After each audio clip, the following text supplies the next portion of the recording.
بسم الله الرحمن الرحيم إن الحمد لله نحمده ونستعينه ونستغفره من يهده الله فلا مضل له ومن يضلل فلا هادي له وأشهد أن لا إله إلا الله وحده لا شريك له وأشهد أن سيدنا ونبينا وحبيبنا وشفيعنا وقرة أعيننا محمدا عبده ورسوله صلى الله تبارك وتعالى عليه وعلى آله وأصحابه وأزواجه وذريته وبارك وسلم تسليما كثيرا أما بعد فأعوذ بالله من الشيطان الرجيم بسم الله الرحمن الرحيم يا أيها الناس اتقوا ربكم إن زلزلة الساعة شيء عظيم يوم ترونها تذهل كل مرضعة عما أرضعت وتضع كل ذات حمل حملها وترى الناس سكارى وما هم بسكارى ولكن عذاب الله شديد وقال النبي صلى الله عليه وسلم كيف أنعم وصاحب السور قد التقمه وحنى جبهته ينتظر متى يؤمر بالنفخ أو كما قال عليه السلام سبحان ربك رب العزة عما يصفون وسلام على المرسلين والحمد لله رب العالمين اللهم صل على سيدنا محمد وعلى آل سيدنا محمد وبارک وسلم۔ میرے محترم بھائی اور دوستو، مجھے اور آپ کو ایک دن دنیا سے جانا ہے، اور اگر ہم مر کر ختم ہو جاتے تو معاملہ بڑا آسان تھا، لیکن مر کر ہم ختم نہیں ہو جائیں گے، بلکہ مرنے کے بعد ہمیں دوبارہ اٹھایا جائے گا، اللہ کے سامنے پیش کیا جائے گا، اور زندگی میں جو کچھ کیا ہوگا اس سب کا حساب دینا ہوگا۔ جس کے اعمال اچھے ہوئے اس کے لیے جنت ہوگی، جس کے اعمال برے ہوئے اس کے لیے جہنم ہوگی۔ اللہ تعالیٰ نے قرآن پاک کے اندر 30 پارے نازل کیے ہیں۔ ان 30 پاروں میں سب سے زیادہ اللہ تعالیٰ نے 3 عنوان بیان کیے ہیں۔ 3 عنوانوں کو سینکڑوں دفعہ، ہزاروں دفعہ بیان کیا ہے۔ ایک ایک بات کو بار بار اللہ تعالیٰ نے دہرایا ہے تاکہ وہ بات ذہن نشین ہو جائے اور ایسی مستحضر ہو جائے کہ کبھی بھی انسان کی توجہ اس سے ہٹے نہیں۔ وہ عنوان 3 ہیں، ایک اللہ کی عظمت ہے، اور ایک رسول اللہ صلی اللہ علیہ وسلم کی رسالت ہے، اور تیسری آخرت ہے۔ اللہ تعالیٰ نے قرآن پاک کے اندر سینکڑوں آیتوں میں موت کو، آخرت کو، قیامت کو، میزان کو، پلسرات کو، میدان محشر کو، اور میدان محشر کی سختی کو، اور جہنم اور جنت کو سینکڑوں آیتوں میں بیان کیا ہے۔ ایک ایک بات کو 20 دفعہ دہرایا ہے، اور یہ اس لیے فرمایا ہے تاکہ دنیا میں رہنے والا کوئی بھی مسلمان آخرت سے غافل نہ رہے۔ آج ہم اپنی زندگی میں غور کریں تو آج ہماری زندگیوں میں آخرت کا کوئی تذکرہ ہی نہیں ہے، جہنم کا کوئی تذکرہ ہی نہیں ہے، جنت کا کوئی تذکرہ ہی نہیں ہے۔ ہمیں شوق ہے لیکن دنیا بنانے کا، جنت بنانے کا نہیں ہے۔ ہمیں ڈر ہے، غربت کا ڈر ہے، جہنم کا ڈر نہیں ہے۔ ہم ڈرتے ہیں، غربت سے ڈرتے ہیں، لیکن قیامت کی سختی سے اور قیامت کی پیشی سے نہیں ڈرتے۔ ہم ڈرتے ہیں دنیا کے بدمعاشوں سے، دنیا کے سیاستدانوں سے، دنیا کے افسروں سے، دنیا کے طاقتوروں سے ڈرتے ہیں۔ نہیں ڈرتے تو اللہ سے نہیں ڈرتے۔ اللہ تعالیٰ نے ہماری قرآن پاک کے اندر ذہن سازی کی ہے، اللہ تعالیٰ نے ہمارا ذہن بنایا ہے۔ آپ قرآن پاک کو کبھی ترجمے کے ساتھ، توجہ کے ساتھ، تدبر کے ساتھ پڑھیں گے تو آپ حیران رہ جائیں گے کہ اللہ تعالیٰ نے ایک ایک بات کو اتنی دفعہ کیوں دہرایا ہے۔ اور اللہ تعالیٰ قرآن پاک میں فرماتے ہیں ہم نے ان باتوں کو بار بار اس لیے دہرایا ہے لیذکروا، تاکہ تمہیں نصیحت ہو، تاکہ تمہیں یہ باتیں یاد رہیں، تاکہ یہ باتیں تمہیں بھول نہ جائیں۔ جب ہم مدرسے میں پڑھتے ہیں تو مدرسے میں ہمیں صرف پڑھائی جاتی ہے، سب سے پہلے مدرسوں میں صرف پڑھائی جاتی ہے۔ جب صرف پڑھاتے ہیں تو ایک ایک لفظ کو سینکڑوں دفعہ دہرواتے ہیں، سینکڑوں دفعہ دہرواتے ہیں، اتنا دہرواتے ہیں، اتنا دہرواتے ہیں، اتنا دہرواتے ہیں کہ ہماری داڑیاں سفید ہو جاتی ہیں، وہ الفاظ ہمیں بھولتے نہیں ہیں، اتنی دفعہ دہروائے جاتے ہیں۔ اللہ تعالیٰ نے قرآن پاک کے اندر بار بار آخرت کا تذکرہ کیا، بار بار جہنم کا تذکرہ کیا، بار بار جنت کا تذکرہ کیا، بار بار قیامت کے دن پیشی کا تذکرہ کیا، تاکہ یہ باتیں ہمیں ذہن میں رہیں، تاکہ یہ باتیں ہمیں بھول نہ جائیں۔ چنانچہ حضور اکرم صلی اللہ علیہ وسلم جب قرآن پاک کو پڑھتے تھے تو آپ بہت روتے تھے۔ ہمارے نبی قرآن پاک کو پڑھتے تھے تو بہت روتے تھے، اور بعض دفعہ آپ اتنا قرآن پڑھتے تھے، اتنا قرآن پڑھتے تھے، اتنا قرآن پڑھتے تھے کہ اللہ تعالیٰ کو آپ پہ رحم آ جاتا تھا، اور اللہ تعالیٰ اپنے نبی سے فرماتے تھے، میرے نبی آپ اتنا لمبا قرآن نہ پڑھا کریں، اتنا لمبا قیام نہ کیا کریں، کچھ آرام بھی کر لیا کریں۔ ہم نے اس قرآن کو آپ پہ اس لیے تھوڑی اتارا ہے کہ آپ اس کو پڑھ پڑھ کے روتے رہیں اور اپنے آپ کو ہلاک کر دیں۔ طٰہ ما انزلنا علیک القرآن لتشقی، ان آیتوں میں اللہ فرماتے ہیں، اے میرے نبی میں نے آپ پہ جو قرآن اتارا ہے اس لیے تھوڑی اتارا ہے کہ آپ اپنے آپ کو ہلاک کر دیں، آپ اپنے آپ کو مشقت میں ڈال دیں۔ الا تذکرۃ لمن یخشی تنزیلا ممن خلق الارض والسماوات العلی، یہ قرآن تو ہم نے اس لیے اتارا ہے تاکہ ایمان والوں کو اس سے نصیحت ہو، ایمان والوں کو اس سے یاد دہانی ہو۔ آج ہمارے گھروں میں آخرت کے تذکرے نہیں ہیں، آج ہمارے بچوں کو پتہ ہی نہیں کہ آخرت کیا ہے، آج ہمارے نوجوانوں کو اس کا پتہ ہی نہیں کہ آخرت کیا ہے۔ آج ماں باپ بھی دنیا کمانے میں، نوجوان بھی دنیا کمانے میں، بچے بھی دنیا کے کھیل کود میں ایسے مست ہیں کہ نہ مردوں کو آخرت کی یاد آتی ہے، نہ عورتوں کو آخرت کی یاد آتی ہے، نہ بوڑھوں کو آخرت کی یاد آتی ہے۔ کتنے بوڑھے ہیں جو بس موت کے منتظر ہیں، لیکن آخرت کی فکر ان کو اب بھی نہیں ہے۔ ایک دفعہ ہم جماعت میں گئے اسلام آباد، تو وہاں پہ ایک دوست نے مجھے کہا آپ میرے ساتھ چلیں میرے دادا سے ملنے کے لیے۔ میں نے کہا کوئی خاص تقاضا ہے، کوئی خاص بات ہے، کوئی خاص تشکیل ہے؟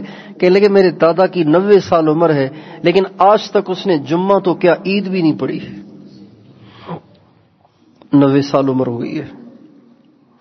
ابھی چند مہینے پہلے ایک نوجوان آیا، ہمارے یہاں مجلس ہوتی ہے ہفتے وار، اس میں ایک نوجوان آیا، کہنے لگا کہ میری دادی جان کی عمر 90 سال کے قریب ہے، اور میری دادی نے ساری زندگی کبھی کوئی نماز نہیں پڑھی، اسے فاتحہ بھی نہیں آتی، اسے سورہ اخلاص بھی نہیں آتی، تو اس کا کیا کرنا چاہیے؟ میں نے کہا آپ اس کو اس پہ آمادہ کریں کہ دادی جان آپ کے دنیا سے جانے کا وقت ہے، آپ کچھ پتہ نہیں کہ کس سانس آپ دنیا سے چلی جائیں، اور دنیا سے جانے کے بعد نہ آپ کا گھر کام آئے گا، نہ بچے کام آئیں گے، نہ رشتہ دار کام آئیں گے، نہ پیسے کام آئیں گے، اس لیے آپ نمازیں پڑھیں تاکہ اللہ راضی ہو۔ کہنے لگے ان کو تو نماز ہی نہیں آتی تو کیا ہوگا؟ میں نے کہا آپ ان کے پاس کھڑے ہو جائیں، 2 رکعت نفل کی نیت باندھ لیں، 2 رکعت نفل کی نیت باندھ لیں، اور اپنی دادی سے کہیں دادی جان جیسے میں کرتا رہوں آپ بھی ویسے ہی کرتی رہیں۔ چنانچہ انہوں نے ایسے ہی شروع کر لیا۔ 1 مہینے کے بعد مجھے بتایا اللہ کا شکر ہے اب میری دادی جان 5 نمازیں پڑھ رہی ہیں، آتی سورہ فاتحہ بھی نہیں ہے، اللہ اللہ کرتی رہتی ہیں نماز میں۔ اور ابھی 2-3 ہفتے پہلے کہنے لگے میں اور میری دادی جان ہم عمرے پہ جا رہے ہیں، میں نے اپنی دادی جان کو ویل چیئر پہ عمرہ کروانا ہے۔ تو آج ہمارے بوڑھوں میں بھی آخرت کا استحضار نہیں ہے، آج ہمارے جوانوں میں بھی آخرت کا استحضار نہیں ہے، آج ہمارے بچوں کو پتہ ہی نہیں کہ آخرت ہے کیا، حالانکہ آخرت کے مراحل اور آخرت کی گھاٹیاں اتنی سخت ہیں، اتنی سخت ہیں، اتنی کٹھن ہیں، اتنی کڑی گھاٹیاں ہیں کہ حضور اکرم صلی اللہ علیہ وسلم اپنی ذات اقدس سے بنفس نفیس خود بھی آخرت کو یاد کر کے رویا کرتے تھے، آخرت کو یاد کر کے آپ روتے تھے۔ ایک دفعہ حضرت ابوبکر صدیق رضی اللہ عنہ آپ کے پاس بیٹھے ہوئے تھے، حضرت ابوبکر صدیق کی نگاہ اچانک آپ کی کن پٹری پر پڑی. اس کو کہتے ہیں کن پٹری, یہ جو سر کا جو سائیڈ ہے اس کو کن پٹری کہتے ہیں. اس پہ نظر پڑی تو ہمارے نبی کے مبارک سر میں چند سفید بال چمک رہے تھے. تو حضرت ابوبکر صدیق نے کہا یا رسول اللہ آپ تو بوڑھے ہو گئے, آپ کی عمر تو بڑھاپے والی نہیں ہے, آپ تو بہت جلدی بوڑھے ہو گئے. آپ نے فرمایا میں خود بوڑھا نہیں ہوا, شیبتنی ہود و اخواتھا, مجھے سورہ ہود نے اور مرسلات نے اور اذا الشمس کورت نے اور اس جیسی اور سورتوں نے بوڑھا کر دیا ہے. ہمارے نبی جب جہنم کی آیات کو پڑھتے تھے آپ پگھل جاتے تھے, اتنا روتے تھے کہ دیکھنے والوں کو رحم آ جاتا تھا. اور آپ کے اوپر جہنم کا خوف اتنا طاری تھا کہ آپ کو جب کبھی موقع ملتا تھا آپ جہنم کی آگ سے پناہ مانگتے تھے. ہمارے نبی کی سنت ہے کہ آپ فجر کی نماز کے بعد اپنی جگہ سے اٹھنے سے پہلے 7 مرتبہ دعا کرتے تھے, اللہم اجرنی من النار, اے اللہ مجھے دوزخ سے بچانا. 7 مرتبہ اس دعا کو مانگتے تھے. 1 دفعہ کافی ہے, 2 دفعہ کافی ہے, 3 دفعہ کافی ہے. اللہ بڑا مہربان ہے, لیکن اللہ کے حبیب صلی اللہ علیہ وسلم اپنی امت کو سمجھانے کے لیے کہ جہنم کو معمولی نہ سمجھنا, جہنم کو ہلکا نہ جاننا, جہنم کو مذاق نہ سمجھنا, جہنم بڑی خطرناک جگہ ہے. 7 مرتبہ فجر کے بعد, 7 مرتبہ مغرب کے بعد, اور اس کے علاوہ اتحیات میں بھی جہنم کی آگ سے پناہ مانگتے تھے. جب فجر کی سنت پڑھتے تھے تو فجر کی سنت پڑھنے کے بعد بھی آپ جہنم کی آگ سے پناہ مانگتے تھے. جب فجر کی نماز کے لیے گھر سے نکلتے تھے تو راستے میں چلتے ہوئے بھی اللہ سے جہنم کی آگ سے پناہ مانگتے تھے. اتنی آپ پہ جہنم سوار ہوا کرتی تھی. ترمذی شریف کی حدیث ہے, آپ علیہ السلام نے فرمایا کیف انعم وصاحب السور قد التقمه وحنا جبهته. آپ فرمانے لگے میں کیسے دنیا میں خوش زندگی گزاروں, حالانکہ حضرت اسرافیل نے اپنے منہ میں سور کو لیا ہوا ہے اور انہوں نے گردن کو بھی جھکایا ہوا ہے, بس ان کو انتظار ہے کہ اللہ کا حکم ہو اور وہ سور پھونک دے اور قیامت کو قائم کر دے. آپ علیہ السلام فرماتے تھے بعثت انا والساعۃ کہاتین. جب آپ بیان فرماتے تھے تو بیان کرتے ہوئے یہ بات اکثر ضرور اپنے بیان میں ارشاد فرماتے تھے, بعثت انا والساعۃ کہاتین.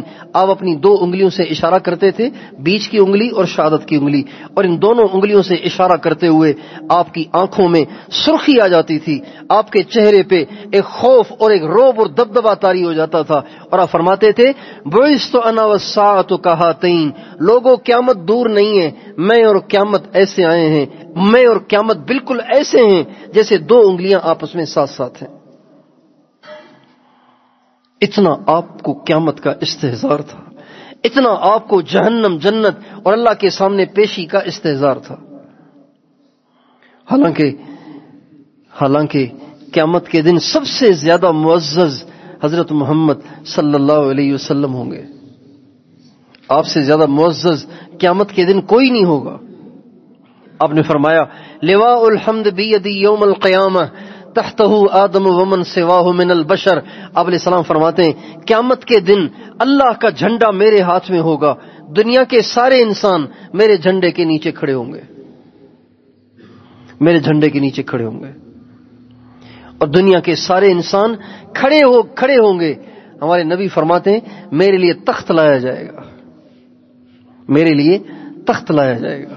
اور قیامت کے دن کسی کو کسی سے امید نہیں ہوگی, ہر ایک ڈر رہا ہوگا, ہر ایک گھبرا رہا ہوگا, ہر ایک پریشان ہوگا. لیکن قیامت کے دن اگر کسی کو اللہ سے بات کرنے کی جرت ہوگی تو وہ حضرت محمد صلی اللہ علیہ وسلم کی ذات گرامی ہوگی. اما عائشہ رضی اللہ عنہا ایک دفعہ آپ علیہ السلام سے عرض کیا یا رسول اللہ کل قیامت کے دن آپ اپنے گھر والوں کو یاد کریں گے کہ نہیں کریں گے؟ قیامت کے دن آپ اپنے گھر والوں کو یاد کریں گے, آپ بھول تو نہیں جائیں گے قیامت کے دن ہمیں کہ کون عائشہ کون خدیجہ, آپ بھول تو نہیں جائیں گے؟ آپ علیہ السلام نے فرمایا عائشہ 3 جگہوں پہ قیامت کے دن کوئی کسی کو یاد نہیں کرے گا. 3 جگہوں پہ قیامت کے دن کوئی کسی کو یاد نہیں کرے گا. ایک اس وقت جب اعمال نامے اڑ رہے ہوں گے اور کوئی نہیں جانتا ہوگا کہ میرے دائیں ہاتھ میں آئے گا یا بائیں ہاتھ میں آئے گا. اور دوسرا اس وقت جب اعمال تولے جا رہے ہوں گے کوئی نہیں جانتا ہوگا کہ میری نیکیاں بڑھ جائیں گی یا میری برائیاں بڑھ جائیں گی. اور تیسرا جب پل صراط کو پار کیا جائے گا کوئی نہیں جانتا ہوگا کہ میں پار کر جاؤں گا یا یہیں گر جاؤں گا. ایک صحابی نے کہا یا رسول اللہ قیامت کے دن آپ سے اگر ملنا ہو تو آپ سے کہاں ملیں گے؟ قیامت کے دن اگر آپ سے ملنا ہو تو آپ سے ملاقات کہیں ہو سکتی ہے، آپ سے ملنا ہو تو آپ کہاں ملیں گے؟ آپ نے فرمایا اگر مجھ سے قیامت کے دن ملنا ہو، اگر مجھ سے قیامت کے دن ملنا ہو تو یا تو میں میزان کے پاس ملوں گا اپنی امت کے اعمال تلوا رہا ہوں گا، یا پھر پل صراط کے پاس ملوں گا وہاں پہ اپنی امت کو پل صراط سے کراس کرا رہا ہوں گا، یا پھر حوض کوثر پہ ملوں گا جہاں اپنی امت کو جام پلا رہا ہوں گا. قیامت کے دن سب سے زیادہ معزز حضرت محمد صلی اللہ علیہ وسلم ہوں گے، لیکن اس کے باوجود آپ کے اوپر قیامت کا خوف طاری رہتا تھا. آندھی چلتی تھی نا، تیز ہوا چلتی ہے، تیز ہوا چلتی ہے تو صحابہ کہتے ہیں جب تیز ہوا چلتی تھی تو حضور اکرم صلی اللہ علیہ وسلم کے چہرے پر خوف طاری ہو جاتا اور آپ بھاگے ہوئے مسجد جاتے کہ کہیں قیامت تو نہیں آ گئی، کہیں قیامت تو نہیں آ گئی. ایک دفعہ سورج گرہن ہو گیا تو حضور اکرم صلی اللہ علیہ وسلم نے صحابہ کو جمع کیا اور اللہ پاک کے سامنے رونا شروع کیا.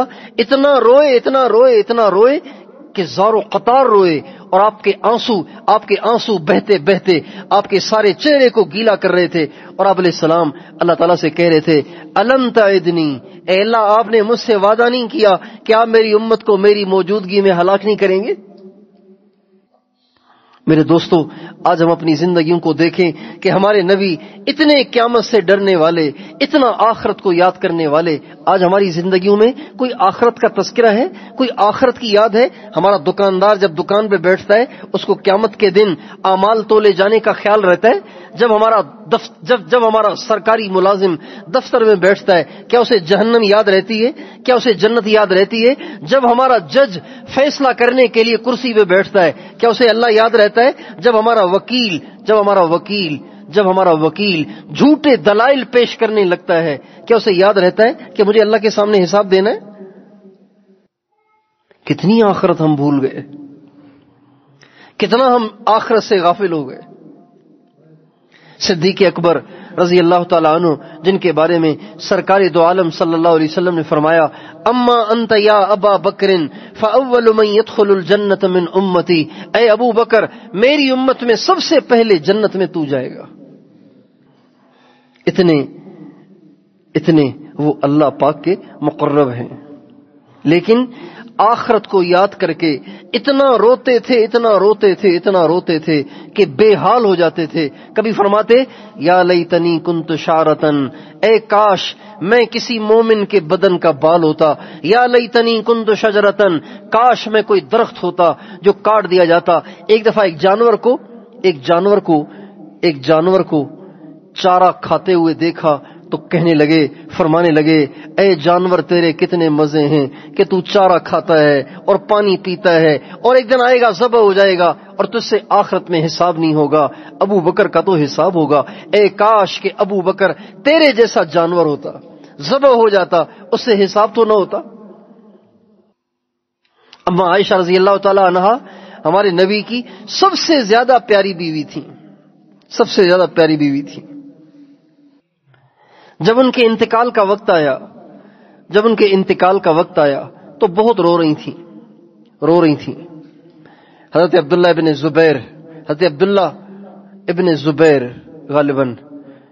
ابن زبیر حاضر خدمت ہوئے اور کہا خالہ جان آپ اتنی پریشان کیوں ہیں؟ آپ اتنا کیوں رو رہی ہیں؟ کیا آپ کو معلوم نہیں ہے کہ آپ کو بشارت دی گئی کہ آپ جنت میں بھی نبی اکرم صلی اللہ علیہ وسلم کی بیوی ہوں گی. آپ کے اور جنت کے درمیان صرف ایک زندگی کا پردہ ہی تو حائل ہے. ابھی آپ کی روح نکل جائے گی اور آپ جنت میں چلی جائیں گی، اللہ کے رسول سے آپ کی ملاقات ہو جائے گی۔ جب وہ یہ بتانے لگے، یہ فضائل سنانے لگے، تو حضرت اما عائشہ رضی اللہ عنہا فرمانے لگیں عبداللہ میرے فضائل سنا کے مجھے دھوکہ نہ دے، مجھے پتا ہے کہ میں کون ہوں۔ پھر فرمانے لگے اے کاش میری ماں نے مجھے جنا ہی نہ ہوتا، اے کاش میری ماں نے مجھے جنا ہی نہ ہوتا۔ حضرت عمر رضی اللہ تعالیٰ عنہ باوجود اس کے کہ نبی کریم صلی اللہ علیہ وسلم نے ان کو کئی دفعہ جنت کی بشارت دی، کئی دفعہ جنت کی بشارت دی۔ ایک دفعہ احد پہاڑ کے اوپر آپ کھڑے ہوئے تھے، آپ کے ساتھ حضرت ابو بکر صدیق بھی تھے، حضرت عمر بھی تھے، حضرت عثمان بھی تھے، یہ تینوں صحابہ آپ کے ساتھ تھے۔ آپ جب پہاڑ پہ کھڑے ہوئے تھے تو اچانک پہاڑ ہلنے لگا، پہاڑ میں زلزلہ آ گیا، آپ نے زور سے پہاڑ پہ پاؤں مارا اور فرمایا اے احد کھڑا ہو جا، ٹھہر جا، تمہیں معلوم نہیں کہ تمہارے اوپر ایک نبی ہے، ایک صدیق ہے اور 2 شہید ہیں۔ اور پہاڑ ٹھہر گیا، اور آپ نے فرمایا اگر میرے بعد کوئی نبی ہوتا تو عمر ہوتا۔ اور آپ فرماتے تھے جنت میں میں نے ایک محل دیکھا، بڑا خوبصورت تھا، میں نے پوچھا تو بتایا گیا کہ یہ عمر بن خطاب کا ہے۔ اتنی ساری بشارتیں آپ علیہ السلام نے ان کو دے رکھی تھیں، لیکن جب انتقال کا وقت آیا تو اتنا رو رہے تھے کہ بے حال ہو رہے تھے۔ حضرت علی المرتضی رضی اللہ تعالیٰ عنہ اپنے بیٹے امام حسن کے ساتھ ان کا حال پوچھنے آئے تو دیکھا کہ حضرت عمر کے دنیا سے جانے کا وقت قریب ہے اور وہ زار و قطار رو رہے ہیں۔ تو حضرت علی نے پوچھا عمر کیا آپ موت سے ڈر رہے ہیں؟ کیا آپ کو موت کے خوف سے رونا آ رہا ہے؟ کہنے لگے علی مجھے موت کے خوف سے رونا نہیں آ رہا، میں اس بات پہ رو رہا ہوں کہ اگر اسی حال میں مر گیا تو مرنے کے بعد میرا کیا ہوگا، اگر مجھے اللہ نے معاف نہ کیا تو میرا کیا ہوگا۔ تو حضرت علی فرمانے لگے عمر آپ روئیں نہیں، میں نے اپنی کانوں سے اللہ کے نبی کو یہ کہتے ہوئے سنا ہے سیدہ شباب سیدہ کہول اہل الجنت ابو بکر و عمر، میں نے اللہ کے نبی سے یہ کہتے ہوئے سنا کہ جنت کے ادھیڑ عمر کے لوگوں کے سردار ابو بکر ہوں گے اور عمر ہوں گے۔ جب یہ فرمایا نا تو حضرت عمر کے ایک دم آنسو خشک ہو گئے، چہرے پہ بہار آ گئی، چہرے پہ بشاشت آ گئی۔ کہنے لگے علی کل قیامت کے دن آپ اس کی گواہی دے دیں گے کہ اللہ کے نبی نے یوں فرمایا ہے؟ حضرت علی فرمانے لگے ہاں عمر میں بھی گواہی دوں گا، میرا یہ بیٹا حسن بھی گواہی دے گا۔ میرے دوستو آخرت کی گھاٹیاں، آخرت کے مراحل اتنے سخت ہیں کہ اتنے بڑے بڑے لوگ بھی اس کو یاد کر کے روتے تھے۔ ہم کتنے غافل ہیں کہ اتنے گنہگار ہونے کے باوجود بھی ہمیں آخرت یاد ہی نہیں ہے۔ اور جتنی دنیا میں برائیاں ہو رہی ہیں، جتنی دنیا میں برائیاں ہوتی ہیں، یہ سب کی سب آخرت کو یاد نہ کرنے کی وجہ سے۔ جسے جہنم یاد ہو وہ بدنظری کرے گا، جسے جہنم یاد ہو وہ کرپشن کرے گا، جسے جہنم یاد ہو وہ کسی کا حق کھائے گا، جسے جہنم یاد ہو وہ ماں باپ سے بدتمیزی کرے گا، جسے جہنم یاد ہو وہ کسی کا دل دکھائے گا، کبھی بھی نہیں۔ آج آخرت کے یاد نہ ہونے کی وجہ سے ساری برائیاں ہیں، آخرت کے یاد نہ ہونے کی وجہ سے ساری برائیاں ہیں۔ نبی کریم صلی اللہ علیہ وسلم ایک دفعہ گزر رہے تھے اپنے صحابہ کے ساتھ، ایک صحابی کو دیکھا، نوجوان صحابی گرم ریت پہ لیٹے ہوئے تھے، گرم ریت پر کرتا اتارا ہوا ہے، ننگے بدن کے ساتھ بغیر کرتے کے، تپتی ہوئی ریت پر گرم ریت پہ لیٹے ہوئے، اور گرم ریت اتنی ہے کہ ان سے سیدھا لیٹا نہیں جا رہا، وہ کروٹیں بدل رہے ہیں، اس سے ان کو تکلیف ہو رہی ہے، اور جب وہ تکلیف ہو رہی ہے تو اپنے آپ سے کہہ رہے ہیں جب تجھ سے یہ گرمی برداشت نہیں ہو رہی تو جہنم کی آگ کو کیسے برداشت کرو گے؟ اور یہ کہہ کے وہ رو رہے تھے۔ آپ علیہ السلام نے فرمایا لقد ابقیت الملائکۃ یا فتیٰ، ارے جوان آج تیرے رونے نے تو فرشتوں کو بھی رلا دیا۔ پھر آپ نے اپنے صحابہ سے فرمایا سب کے سب مل کر اس نوجوان سے دعائیں کراؤ، اس کی دعائیں اللہ کے ہاں قبول ہیں، اس کی دعائیں اللہ پاک کے ہاں قبول ہیں۔ حضرت عثمان رضی اللہ تعالیٰ عنہ جب کبھی بھی قبر پہ کھڑے ہوتے تھے اتنا روتے تھے کہ ان کی داڑھی آنسوؤں سے تر ہو جاتی تھی۔ کسی نے پوچھا کہ آپ آخرت کے تذکرے سے اتنا نہیں روتے جتنا قبر پہ کھڑے ہو کے روتے ہیں؟ تو فرمایا کرتے تھے قبر آخرت کی منزلوں میں پہلی منزل ہے. جو یہاں کامیاب ہو جائے گا آخرت کی ساری منزلوں میں کامیاب ہو جائے گا.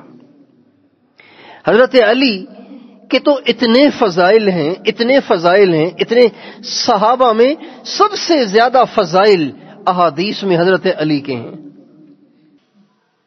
درجہ تو حضرت ابو بکر کا بڑا ہے، وہ تو مسلم ہے، لیکن جتنے زیادہ فضائل احادیث میں حضرت علی کے وارد ہوئے کسی صحابی کے وارد نہیں ہوئے، اور اس میں بھی حکمت تھی. اللہ کے نبی کو پتا تھا کہ میرے بعد علی کے بارے میں امت کے اندر دو گروہ پیدا ہوں گے. ایک وہ ہوں گے جو علی کو برا بھلا کہیں گے، ایک وہ ہوں گے جو علی کو خدا بنا لیں گے. چنانچہ ہمارے نبی نے سب سے زیادہ فضائل حضرت علی کے بیان کیے. آپ علیہ السلام فرماتے ہیں لو ان السماوات السبع والارضین السبع وضعت فی کفۃ وایمان علی فی کفۃ لرجح ایمان علی. آپ فرماتے ہیں اگر ساتوں آسمان ساتوں زمینیں ترازو کے ایک پلڑے میں رکھے جائیں، علی کا ایمان ترازو کے دوسرے پلڑے میں رکھا جائے تو علی کا ایمان ساتوں آسمان ساتوں زمینوں سے زیادہ بھاری ہے. اتنا بڑا ایمان. جب غزوہ تبوک کے لیے آپ تشریف لے جانے لگے تو 30,000 مسلمان آپ کے ساتھ تھے.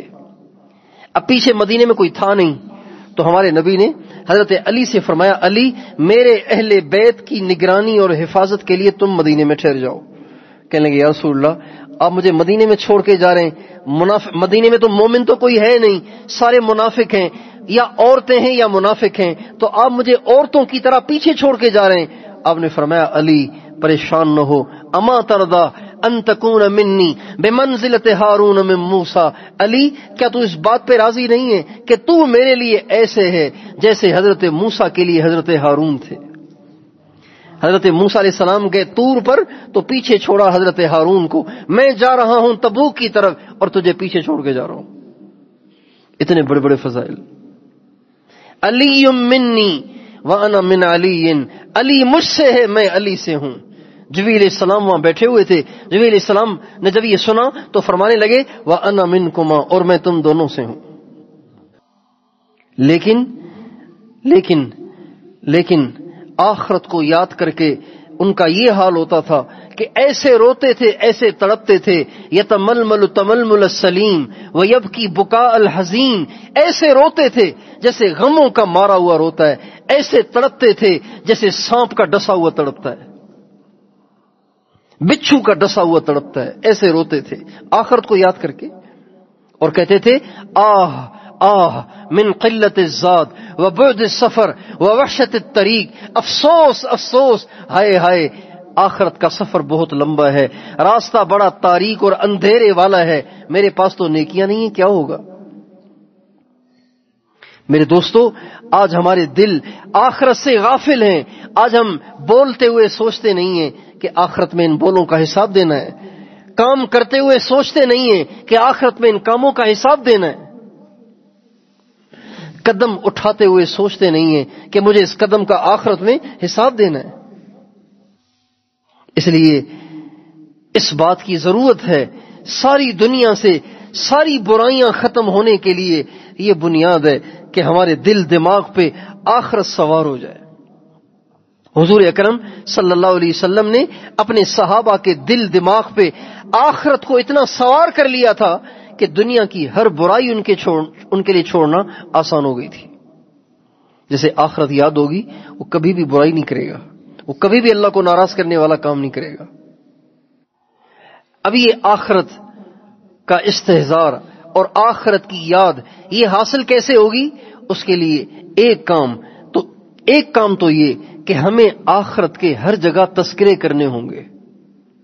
ہر جگہ جہاں بیٹھیں، دکان پہ، دفتر میں، گھر میں، بازار میں، گاڑی میں، جہاں بیٹھیں آخرت کے تذکرے کریں. بھائی مرنا ہے، اللہ کے سامنے پیش ہونا ہے، حساب دینا ہے. دنیا میں جو کچھ کریں گے اس کا مرنے کے بعد حساب دینا ہے. جہاں بیٹھیں اس کے تذکرے ہوں، گھروں میں اس کے تذکرے ہوں. ہماری مائیں اپنے بچوں کو آخرت کے اتنے تذکرے سنائیں کہ بچوں کے دل دماغ میں یہ بات اتر جائے کہ مرنے کے بعد اللہ کے سامنے پیشی ہے اور حساب دینا ہے. کو حساب دینا ہے، کیا ہوگا؟ حدیث میں آتا ہے کل قیامت کے دن اللہ تعالیٰ عیسیٰ علیہ السلام کو بلائیں گے، عیسیٰ علیہ السلام کی پیشی ہوگی۔ عیسیٰ علیہ السلام ان بڑے 5 پیغمبروں میں ہیں جنہیں اولو العزم کہا جاتا ہے۔ ان 5 پیغمبروں کا درجہ سارے پیغمبروں سے بڑا ہے۔ اولو العزم پیغمبر میں سے ایک حضرت عیسیٰ علیہ السلام ہیں۔ قیامت کے دن ان کی پیشی ہوگی، اللہ تعالیٰ ان کو سامنے بلائیں گے اور فرمائیں گے اَأَنْتَ قُلْتَ لِلنَّاسِ اتَّخِذُونِي وَأُمِّيَ إِلَٰهَيْنِ مِن دُونِ اللَّهِ، عیسیٰ جن لوگوں نے تجھے رب بنایا تھا کیا ان کو تم نے کہا تھا کہ مجھے اور میری ماں کو رب بناؤ؟ عیسائی کہتے ہیں نا کہ عیسیٰ علیہ السلام بھی رب ہیں، حضرت مریم بھی رب ہے، اللہ بھی رب ہے، 3 رب ہیں ہمارے۔ کہتے ہیں ہمارے 3 رب ہیں، ایک نہیں، ہمارے 3 رب ہیں۔ تو اللہ تعالیٰ فرمائیں گے کہ عیسیٰ اپنی قوم سے، اپنی امت سے تم نے کہا تھا کہ مجھے اور میری ماں کو معبود بناؤ۔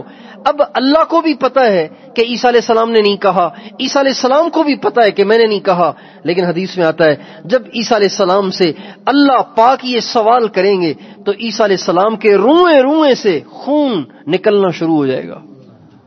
اتنا ان پہ روب طاری ہوگا، اتنا ان کو خوف ہوگا، اتنا ان پہ روب طاری ہو جائے گا، اتنا ان پہ خوف طاری ہو جائے گا، اتنی ان پہ دہشت طاری ہو جائے گی کہ ان کے روئیں روئیں سے خون نکلنا، جیسے ہمیں پسینہ نکلتا ہے نا، پسینہ نکلتا ہے، ایسے ان کو خون نکلنا شروع ہو جائے گا۔ اللہ پاک کے سامنے پیشی دوستو مذاق نہیں ہے۔ اور پھر اللہ وہ ذات ہے جس سے کوئی چیز چھپائی نہیں جا سکتی، اس کو دھوکہ بھی نہیں دیا جا سکتا۔ دنیا کے انسانوں کو تو دھوکہ دے سکتے ہیں، ہیرا پھیری کر سکتے ہیں، جھوٹ بول سکتے ہیں، جھوٹی گواہیاں مہیا کر سکتے ہیں، جھوٹے ثبوت پیش کر سکتے ہیں، دنیا میں سب کچھ ہو رہا ہے، لیکن اللہ کے سامنے کچھ نہیں ہو سکے گا۔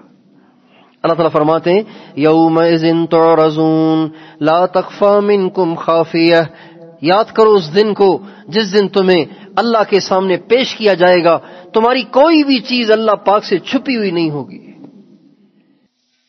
حدیث میں آتا ہے ایک آدمی کو قیامت کے دن اللہ تعالیٰ بلائیں گے، اس کی بخشش ہو چکی ہوگی، اس کی بخشش ہو چکی ہوگی، وہ جنت میں بھی جا چکا ہوگا، اللہ تعالیٰ اس کو بلائیں گے،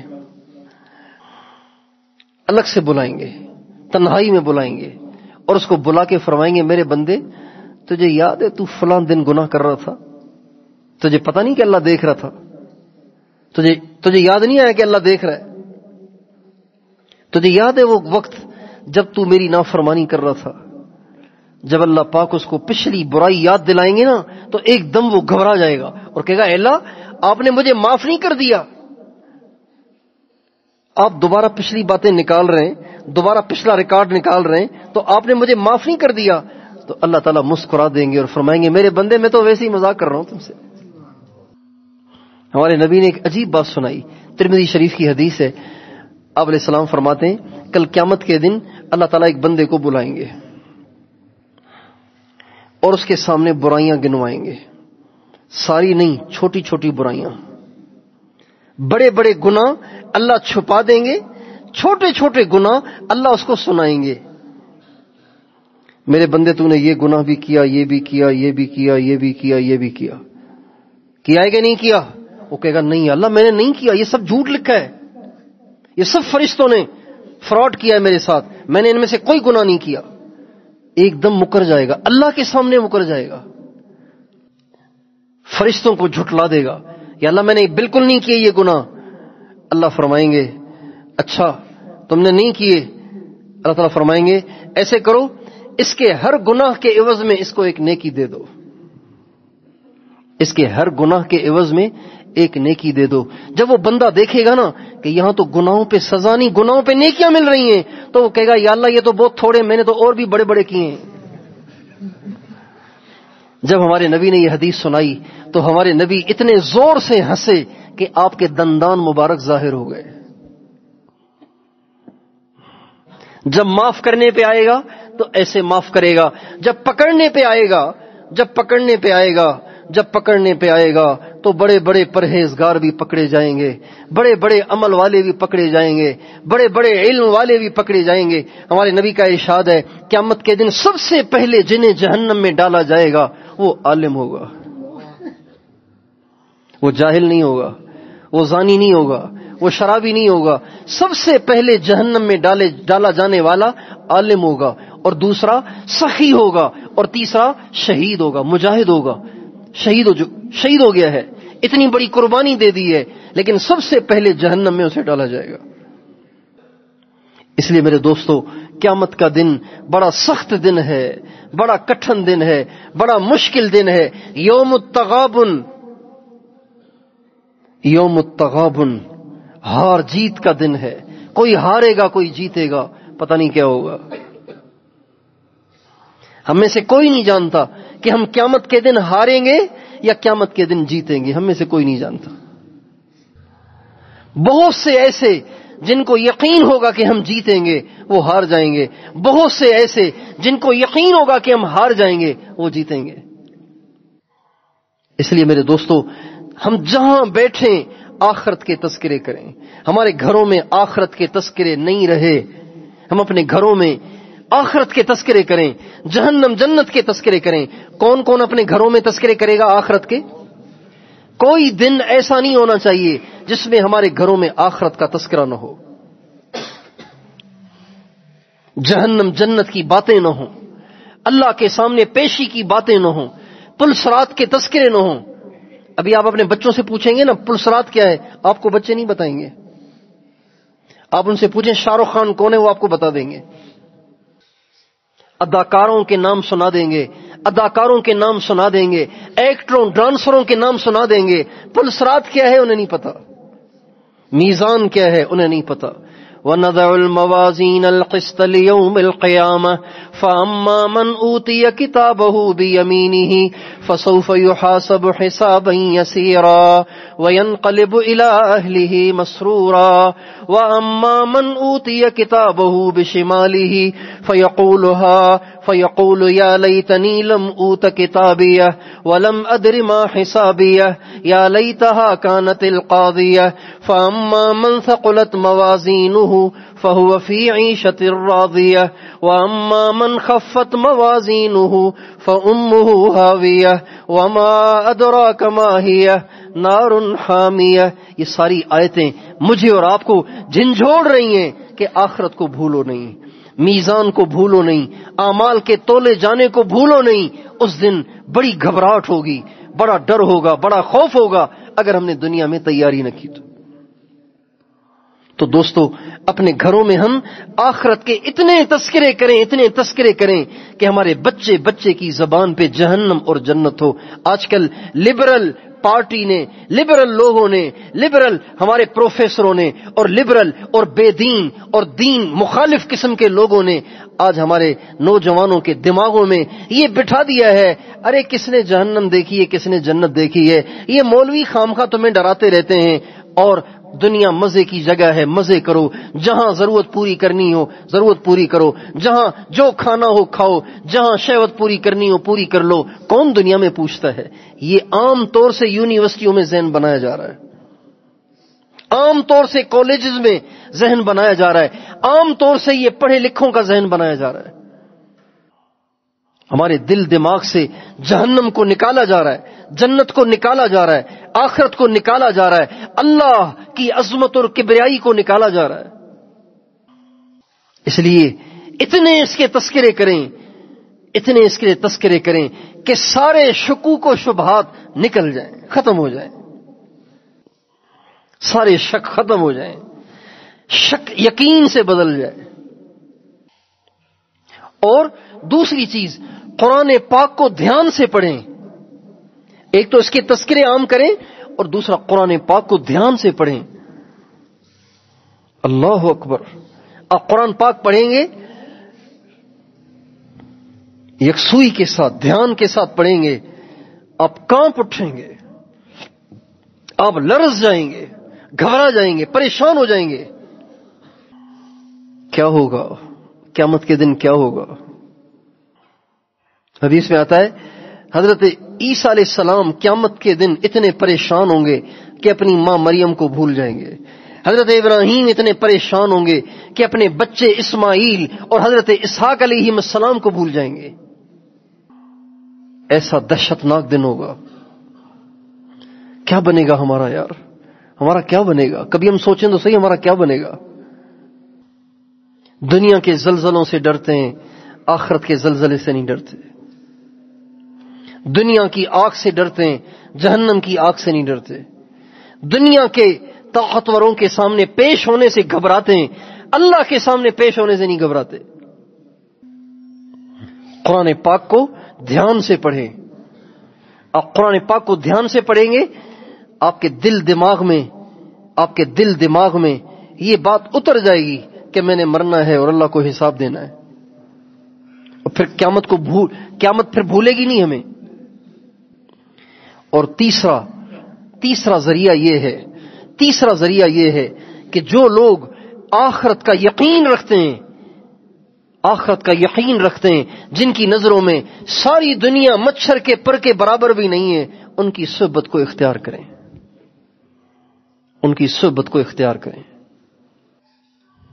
جن کے دل میں دنیا ہے، ان کی صحبت میں بیٹھنے سے آپ بھی دنیا دار بن جائیں گے.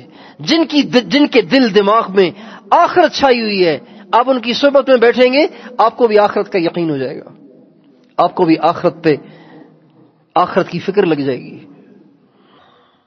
ایسے لوگ جن کے دل دماغ دنیا سے پاک ہیں، اللہ سے بھرے ہوئے ہیں، آخرت سے بھرے ہوئے ہیں، جہنم جنت سے بھرے ہوئے ہیں، ایسے لوگوں کی صحبت اختیار کریں.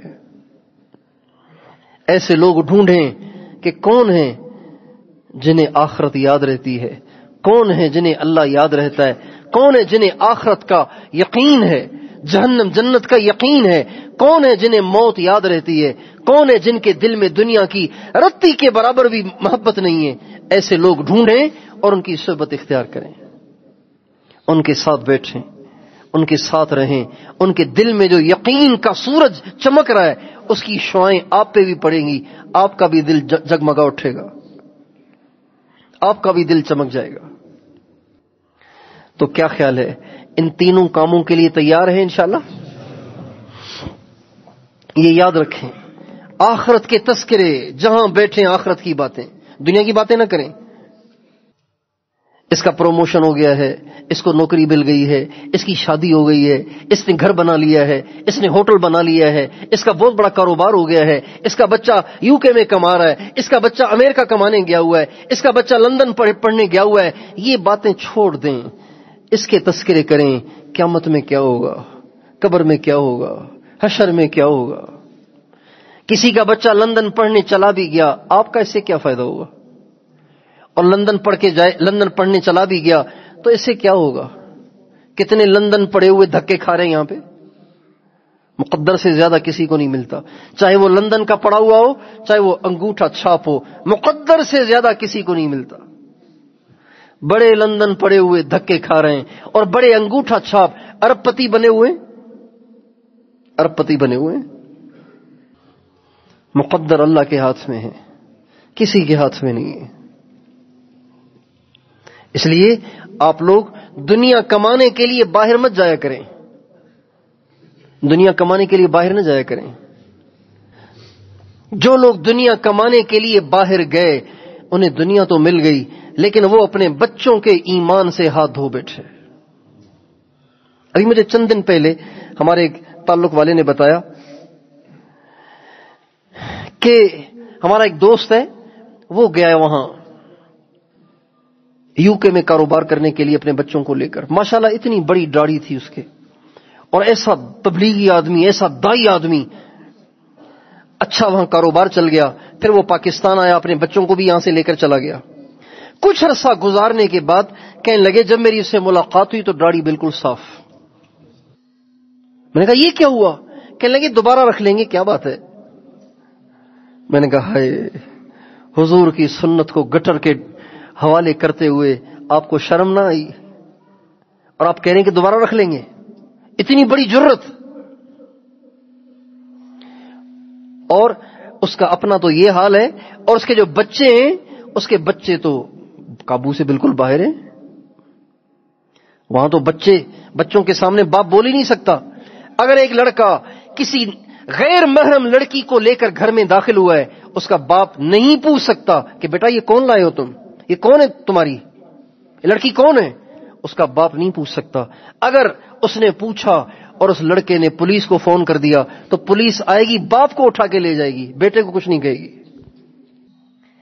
لاکھوں مسلمان ہیں جن کے بچے کرسچن ہو گئے اس لیے کہ باپ دنیا کمانے گیا تھا. دنیا تو بنا لی لیکن آخرت گنوا دی، اور دنیا ہمیشہ نہیں رہے گی. اس لیے اس کا شوق نہ رکھو کہ باہر کمانے جانا ہے. دعا کریں جی میں نے ویزا اپلائی کیا ہوا ہے، مجھے میرا ویزا لگ جائے. وہاں بھی وہی خدا ہے، یہاں بھی وہی خدا ہے. اللہ تعالیٰ فرماتے ہیں وَفِي السَّمَاءِ رِزْقُكُمْ وَمَا تُوعَدُونَ فَوَرَبِّ السَّمَاءِ وَالْأَرْضِ إِنَّهُ لَحَقٌّ مِثْلَ مَا أَنَّكُمْ تَنطِقُونَ. تمہاری روزی زمین میں نہیں ہے، تمہاری روزی تو آسمان میں ہے. آسمان والا اتارتا ہے، آسمان والے کے ساتھ اٹیچ ہو جاؤ، وہ تمہیں بھوکا نہیں رکھے گا. ایک چھوٹی سی حدیث سن لیجئے پھر بات ختم کرتا ہوں. حضرت عبداللہ بن مسعود رضی اللہ تعالیٰ عنہ کے آخری وقت میں حضرت عمر رضی اللہ تعالیٰ عنہ ان کے پاس آئے اور کہا عبداللہ اب آپ بیمار ہیں، ضعیف ہیں، کما نہیں سکتے، کاروبار نہیں کر سکتے، کچھ بھی نہیں کر سکتے، تو آپ کے لیے میں چاہ رہا ہوں کہ بیت المال سے حضرت عثمان نے، حضرت علی نے نہیں، حضرت عمر نے نہیں، حضرت عثمان نے کہا کہ آپ کے لیے میں کوئی وظیفہ مقرر کر دوں بیت المال سے جو آپ کو مل لیا کرے. تو حضرت عبداللہ بن مسعود فرمانے لگے عثمان مجھے وظیفے کی ضرورت نہیں ہے، اس لیے کہ میرا تو اب آخری وقت ہے، پتہ نہیں میں کب دنیا سے چلا جاؤں. کہا اگر آپ کو نہیں چاہیے آپ کی بچیوں کو تو چاہیے نا، اگر بیٹیوں کا تو کمانے والا اور کوئی ہے نہیں. تو فرمانے لگے میری بیٹیوں کو بھی وظیفے کی حاجت نہیں ہے، اس لیے کہ میں نے اپنی بچیوں کو سورہ واقعہ یاد کرا رکھی ہے، اور میں نے اللہ کے نبی سے یہ کہتے ہوئے سنا ہے کہ جو ہر رات کو سورہ واقعہ پڑھے گا کبھی اس کے گھر میں فاقہ نہیں آئے گا. من قرأ سورة الواقعة في كل ليلة لم تصبه فاقة ابدا. جس گھر میں جو شخص روزانہ رات کو سورہ واقعہ پڑھے گا، مغرب کے بعد پڑھ لیں، عشاء کے بعد پڑھ لیں، جب چاہیں پڑھ لیں، جو روزانہ رات کو سورہ واقعہ پڑھے گا کبھی اس کے گھر میں فاقہ نہیں آئے گا. فاقتن تھوڑا سا فاقہ بھی نہیں آئے گا. فاقتن نکرہ ہے، تھوڑا سا فاقہ بھی نہیں آئے گا. ابداً کبھی بھی نہیں آئے گا. ہمارے نبی کا ارشاد ہے جس پہ تین دن فاقہ آ جائے، 3 دن فاقہ آ جائے اور وہ اپنے فاقے کو مخلوق سے چھپائے، اللہ اس کے لیے 1 سال کی حلال روزی کا انتظام کر دیتا ہے. 3 دن فاقہ برداشت کرے اور اس کو چھپائے، کسی کو بتائے نہیں کہ میرے ساتھ کتنی بڑی مصیبت آئی ہوئی ہے، کسی کو نہ بتائے، اللہ کو سنائے. جب 3 دن کوئی اپنے فاقے کو چھپائے گا اللہ 1 دن کی حلال روزی کا اس کے لیے انتظام کر دے گا. آسان ہو گیا کہ نہیں؟ لندن کے دھکوں سے، یو کے دھکوں سے، ملیشیا کے دھکوں سے، فلپائن کے دھکوں سے، کینیڈا کے دھکوں سے، بتائیے آسان ہو گیا کہ نہیں ہو گیا؟ 3 دن کا فاقہ برداشت اور اس کو چھپانا اور پھر 1 سال کے لیے روزی کا دروازہ کھلوانا. تو بھائیو آخرت کے تذکرے کریں اور کوئی تذکرہ نہ کریں. کون کیا کر رہا ہے چھوڑ دیں. قرآن کو دھیان سے پڑھیں، ترجمے کے ساتھ پڑھیں، تدبر کے ساتھ پڑھیں اور اہل اللہ کی صحبت اختیار کریں. اہل اللہ کی صحبت اختیار کرنے سے دل سے دنیا کی محبت نکلتی ہے، آخرت کا یقین پیدا ہوتا ہے. اللہ تعالیٰ مجھے اور آپ کو عمل کرنے کی توفیق عطا فرمائے. درود شریف پڑھ لیجئے. لا الہ الا انت سبحانک انی کنت من الظالمین. اللہم صلی علی سیدنا محمد وعلی آل سیدنا محمد وبارک وسلم. یا ارحم الراحمین یا ارحم الراحمین یا ارحم الراحمین یا ذا الجلال والاکرام یا ذا الجلال والاکرام یا ذا الجلال والاکرام. اے اللہ اے اللہ اے اللہ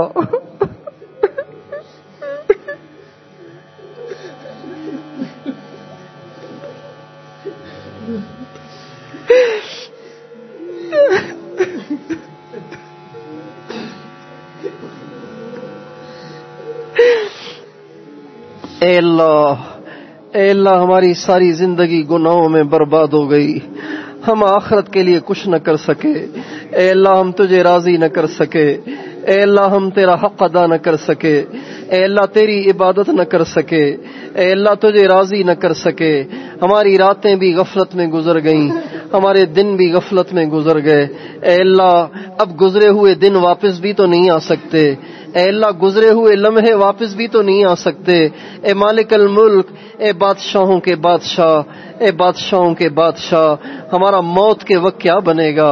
اے اللہ جب موت آئے گی تو کیا بنے گا؟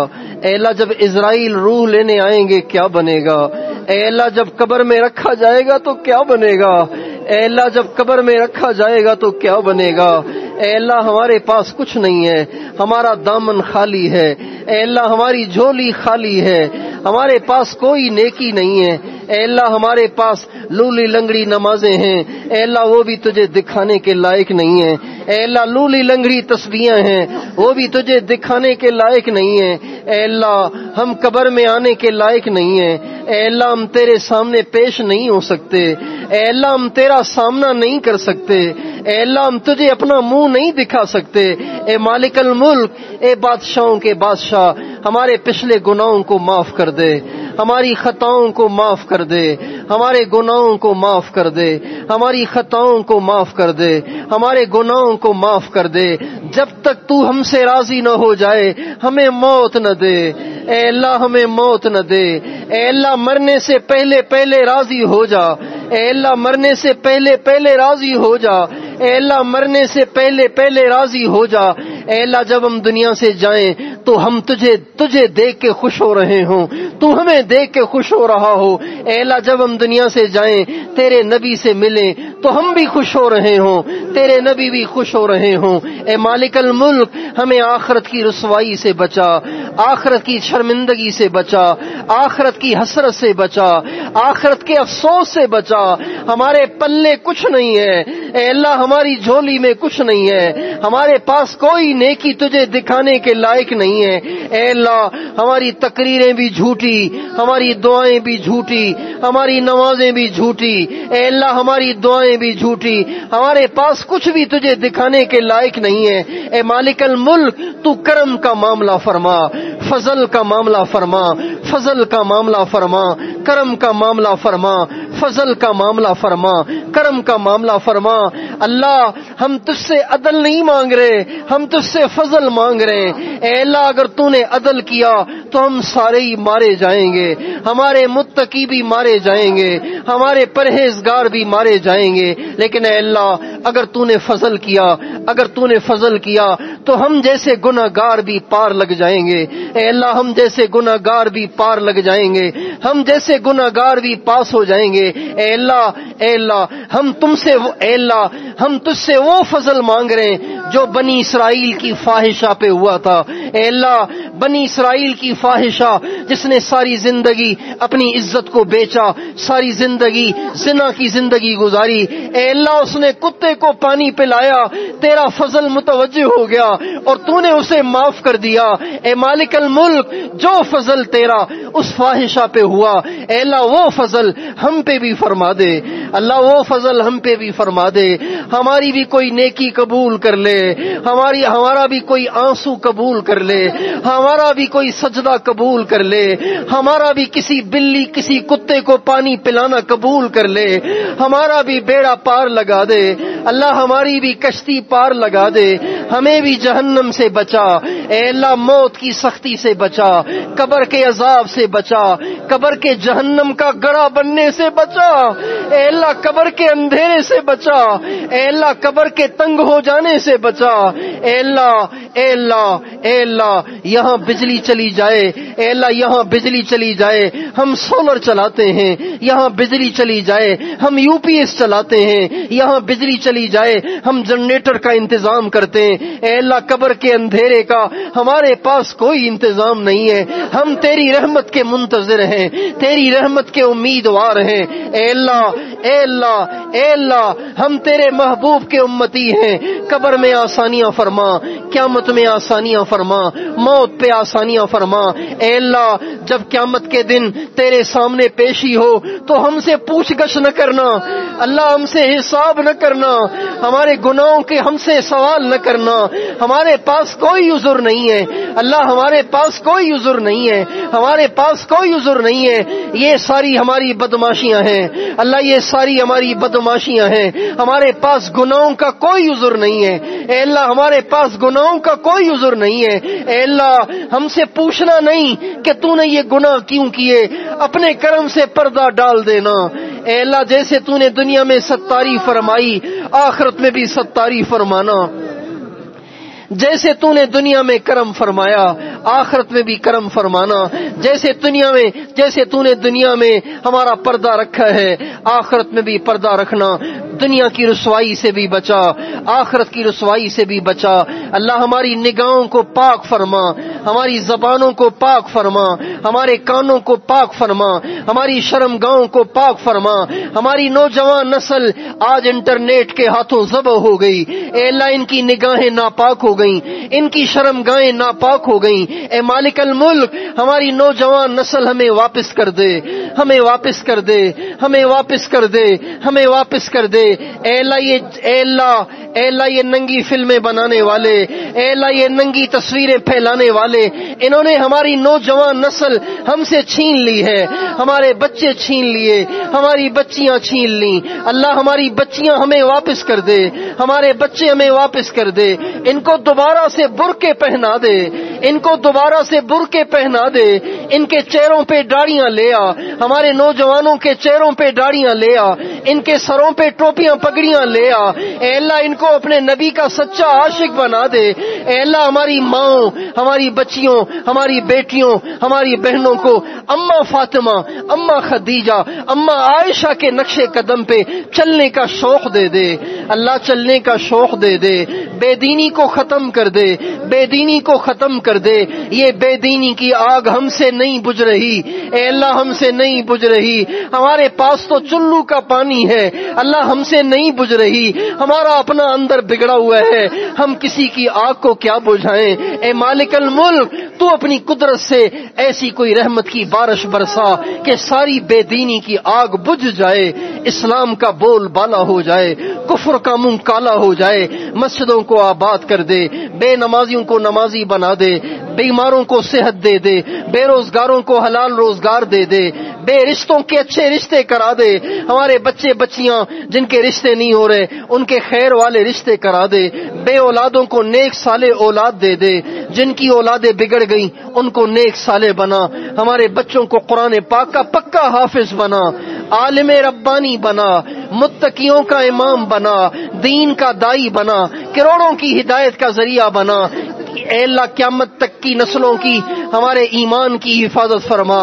اے اللہ بے قصور قیدیوں کو عافیت سے آزاد فرما، ہمارے اس پیارے ملک کی حفاظت فرما، اس کی سرحدات کی حفاظت فرما، سرحدوں پہ کھڑی ہوئی افواج کی حفاظت فرما۔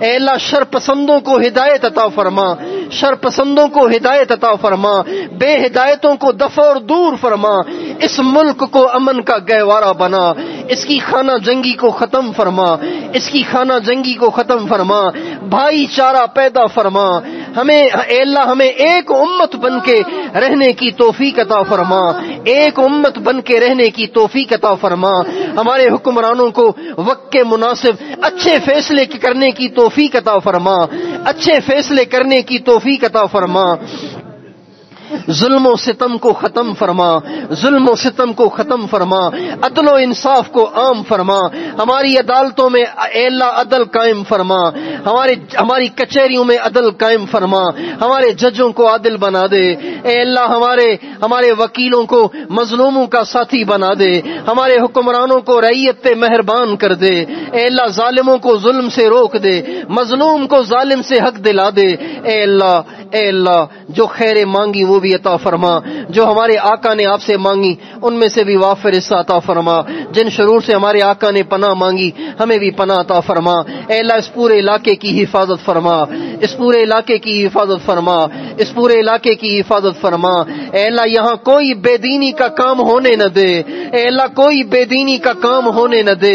اے اللہ باہر کے لوگ یہاں آتے ہیں، یہاں بدماشیاں کرتے ہیں، یہاں والوں کو بھی بگاڑ کے چلے جاتے ہیں، یہاں کے نوجوانوں کو بھی بگاڑ کے چلے جاتے ہیں، جس کی پاداش میں یہاں زلزلے بھی آتے ہیں، یہاں سیلاب بھی آتے ہیں، یہاں حالات بھی آتے ہیں، یہاں پریشانیاں بھی آتی ہیں۔ اے مالک الملک اس پورے علاقے کو اپنی حفاظت میں لے لے، کوئی یہاں نافرمانی ہونے نہ دے، کوئی نافرمانی ہونے نہ دے، یہاں والوں کو بھی نافرمانی سے بچا، باہر والوں کو بھی نافرمانی سے بچا۔ اس علاقے کو تقوی کا مرکز بنا، اے اللہ تقوی کا مرکز بنا، اے اللہ نور کا منبع بنا، نور کا سرچشمہ بنا۔ یہاں کے مدارس کو بھی ترقی دے، یہاں تبلیغ کے کام کو بھی ترقی دے، یہاں خانقاہی نظام کو بھی ترقی دے۔ علماء حق کی حفاظت فرما، اقامت دین کے لیے ان کی کوششوں کو کامیاب بنا۔ صاحب نسبت مجمع تیار فرما، اے اللہ یہ سارا مجمع تیرے خوف سے رو رہا ہے، تیری محبت میں رو رہا ہے۔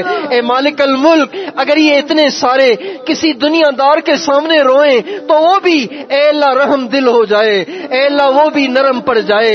اے اللہ تو تو ماؤں سے زیادہ مہربان ہے، اے اللہ ان کے آنسوؤں پہ رحم فرما، ان کے آنسوؤں پہ رحم فرما۔ ساری امت کو معاف کر دے، اس سارے مجمع کو معاف کر دے، ہمارے آباء و اجداد کو، ہمارے اکابر کو معاف کر دے، اس سارے مجمع کو معاف کر دے۔ اے اللہ سارے مجمع نے آج توبہ کی ہے، ان سب کو اپنا کامل ولی بنا دے، ان سب کو اپنا کامل ولی بنا دے۔ اے اللہ انہوں نے ہمارے ہاتھ میں ہاتھ دیا ہے، ہم انہیں تیرے حوالے کرتے ہیں، ان کے دلوں کو معرفت کے نور سے بھر دے۔ اے اللہ ان کو گناہوں سے بچا لے، اے اللہ ہمیشہ کے لیے ان کی زندگی کو گناہوں سے پاک کر دے، ان کو اپنے محبوب کی محبت سے لبریز کر دے، ان سب کو اپنا کامل ولی بنا دے، ان کے گھروں کو ایمان کا گہوارہ بنا دے، ان کے گھروں کو رحمتوں برکتوں کا گہوارہ بنا دے، ان کی نسلوں میں بھی اولیاء تیار فرما، ان کی نسلوں میں بھی اولیاء تیار فرما، اس پورے علاقے کو اولیاء کا گہوارہ بنا دے، اے اللہ اولیاء کا مرکز بنا دے۔ ہماری دعاؤں کو اپنے محبوب علیہ السلام کی دعاؤں کے طفیل قبول فرما۔ وصلی اللہ علی النبی الکریم وعلی آلہ واصحابہ اجمعین۔ سبحان ربک رب العزۃ عما یصفون وسلام علی المرسلین والحمد للہ رب العالمین۔ سبحان اللہ وبحمدہ، سبحانک اللہم وبحمدک، نشہد ان لا الہ الا انت، نستغفرک ونتوب الیک۔ آمین برحمتک یا ارحم الراحمین۔